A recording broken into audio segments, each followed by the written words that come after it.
அவர் பிரியப்படுறாருங்க. அவர் நீங்க நல்லா இருக்கணும்னு அவர் நினைக்கிறாரு. நீங்க ஓவர் கம் பண்ணணும்னு அவர் நினைக்கிறாரு. 10 பேர் நின்னு உங்களை வந்துட்டு டீக்ரேடா பேசலாம். 10 பேர் உங்க பக்கத்துல நின்னு உங்களை மோட்டிவேட் பண்ணாம இருக்கலாம். உங்களை நெகட்டிவான விஷயங்களை பேசி உங்களை தொடர்ந்து சபைக்கு போக விடாம பண்ணலாம்.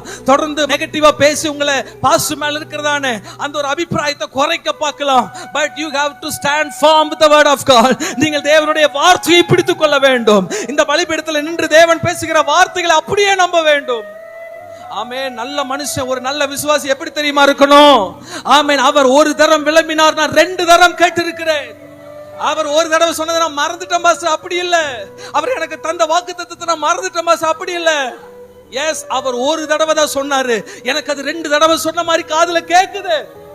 என்ன ஆசீர்வதிப்பேன் அவர் சொன்ன வார்த்தை ஒரு முறை தான், ஆனா எனக்கு என் காதுல ரீங்காரமாய் ஒலித்துக் கொண்டே இருக்கிறது. உன்னை கனப்படுத்துவேன், உன் பேரை பெருமைப்படுத்துவேன் என்று ஆபிரகாமுக்கு சொன்ன அந்த வாக்குத்தத்த வார்த்தை அவர் ஒரு தரம் சொன்னார், நான் 2 தரம் கேட்டிருக்கிறேன்.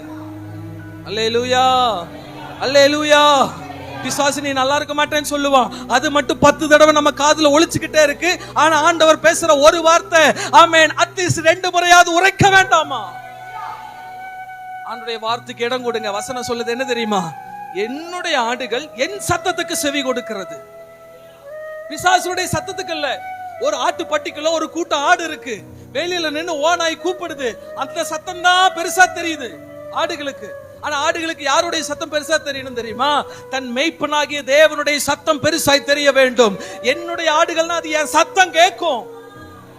எத்தனை பேருக்கு புரியுது ஆண்டவர் பேசுறது? ஆமே, ஆண்டவர் நம்பிக்கையா சொல்ற, ஏன் ஆடுக்கு தான் பண்ணி, என் ஆடு என் சத்தத்தை நீ கேட்கணும்ல.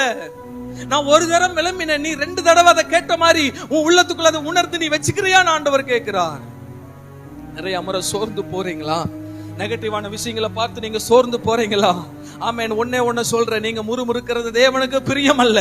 ஆமென். யோசுவாவின் காலேபை போல ஆண்டவர் சொன்னார்னா நடக்குமியா அப்படிங்கிற ஒரு விசுவாசம் நமக்குள்ள இருந்துச்சுன்னா தேவன் நம்ம மேல பிரியப்படுவார். அவர் சொல்றார், இப்படி முறுமுறுத்து சண்டை போட்டுக்கிட்டு இப்படி எல்லாம் இருந்தீங்கன்னா, ஆமென், இப்படி எல்லாம் ஊழியரை கண்ணீர் வெடிக்க வச்சுக்கிட்டு இருந்தீங்கன்னா ஆண்டவர் எப்படியா நம்ம மேல பிரியமா இருப்பார்? நான் சொல்றேன், நீங்களாவது யோசுவா காலேபை போல நீங்க இருந்தீங்கன்னு வைங்களேன், ஆமென், நமக்கு கானானை ஆசீர்வாதமாக்கி தருவார். நீங்க நல்லா இருப்பீங்க, உங்க குடும்பம் நல்லா இருக்கும், உங்க பிள்ளைங்க நல்லா இருக்கும். கர்த்தருடைய வார்த்தையை நம்பணும். அவர் சொன்ன வார்த்தைகளை விசுவாசிக்கணும்.